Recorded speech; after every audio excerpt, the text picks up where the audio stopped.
আজ বিশ্ব পরিবেশ দিবস।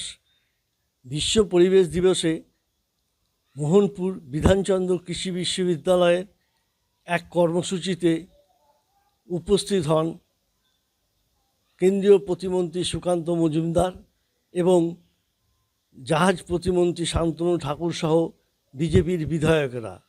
সেখানে বৃক্ষরোপণ এবং পরিবেশ নিয়ে আলোচনার পাশাপাশি বিধানচন্দ্র কৃষি বিশ্ববিদ্যালয়ে কিছু সমস্যার কথাও বলেন এবং তার সমাধানের আশ্বাস দেন।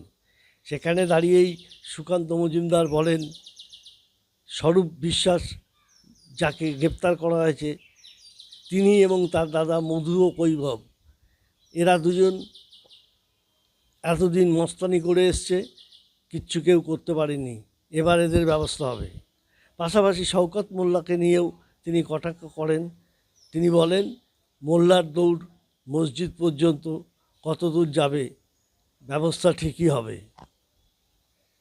বিশ্ববিদ্যালয়ের স্তরে শুধু নয়, ভারতবর্ষে কৃষি ব্যবস্থাকে উন্নত করার জন্য ভারত সরকারের কৃষি মন্ত্রকের তরফ থেকে অনেকগুলো প্রজেক্ট চলছে।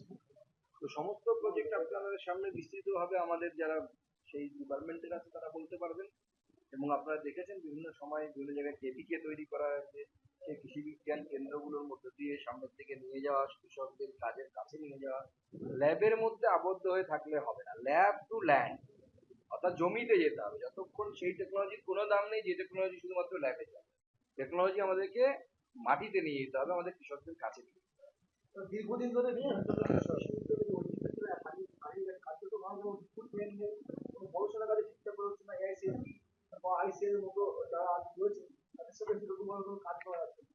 দেখুন, এতদিন পর্যন্ত এখানে এমন একটি সরকার ছিল যারা সবসময় কেন্দ্র সরকারের সাথে লড়াই করবো এই মানসিকতা নিয়ে, গুতগুতি করবো এই মানসিকতা নিয়ে থাকতো।